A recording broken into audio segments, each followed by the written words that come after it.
নমস্কার, কেমন আছেন সবাই? ঘরকন্যা অঙ্কিতার আরও একটি ব্লগে আপনাদের স্বাগত জানাই। আজ শনিবার, সকাল এখন 11:30। সকালের খাবার দাবার খেয়ে আমরা তৈরি হয়ে গেছি আম পাড়তে। আম পাড়া হয়ে গেছে, আমি যেহেতু ওপরে যাইনি তাই পাড়াটা আর দেখাতে পারলাম না। এই যে এরা আম পেড়েছে, এবার আমগুলোকে কুড়ানো হচ্ছে। আম গাছটা চলে গেছে অন্যের জমিতে, সেই জন্য লাঠি দিয়েই পাড়া হয়েছে। অনেক দিন পরে আম মাখা হবে আমাদের। যাই হোক, এটা আমার শ্বশুরবাড়ি। দেখুন, এখানে থাকা হয় না বলে চারিদিকে পুরো জঙ্গল হয়ে গেছে।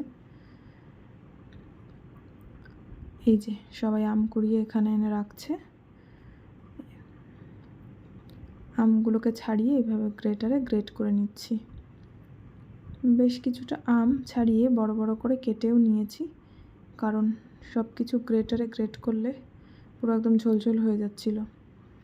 যাই হোক, পাতলা পাতলা করে কেটে নিয়েছি। তার মধ্যে দিয়ে দিলাম স্বাদ মতন লবণ, স্বাদ মতন লঙ্কার গুঁড়ো। যতটা ঝাল হবে, ঝালের পরিমাণটা একটু বেশি দিয়েছি, কারণ আম মাখা ঝাল ঝাল না হলে ভালো লাগে না। তারপরে দিয়ে দিয়েছি চিনি, আর তারপরে দিয়ে দিয়েছি কাসুন্দি। কাসুন্দি না দিলে তো আম মাখার টেস্টই হয় না। তারপরে 3টে শুকনো লঙ্কা ভেজে নিয়েছিলাম, আর নিয়েছি 3-4টে কাঁচা লঙ্কা। এবার এগুলোকে মেখে নেব। সবাই আমাকে হেল্প করে দিয়েছে সব কিছুতেই। আম কেটে ধুয়ে সব কিছু রেডি করে দিয়েছে, আমি শুধু মাখছি, আমি কিছুই করিনি। যাই হোক, সুন্দর করে মেখে নিচ্ছি এবার। বেশ কিছুদিন আগের ভিডিও, যাই হোক আমি এডিট করতে পারিনি, সময় পাইনি, সেই জন্য। এই যে আম মাখা আমাদের প্রায় রেডি হয়ে গেছে। গন্ধরাজ লেবুর পাতাটায় যা গন্ধ বেরোচ্ছিল না, দারুণ, খুব সুন্দর, খুব সুন্দর। এখন মনে হচ্ছে এখনই খাই। এবার সবাইকে আমি দিয়ে দেবো। এটা কলা পাতাতেই আমরা খাবো, কারণ কলা পাতায় খেলে বেশি স্বাদ লাগে। কলা পাতায় দিয়ে দিচ্ছি সবাইকে। 6-7 জন ছিলাম আমরা, সবাইকে ভাগ ভাগ করে দিয়ে দিয়েছি। 7-8 জন মতন হবে।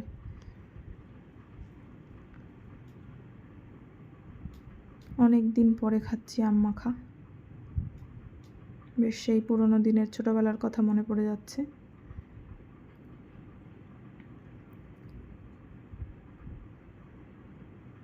এদিকে ঠাকুমাকেও দিয়েছি। দেখুন ঠাকুমার রিয়াকশানটা শুধু একটু দেখুন।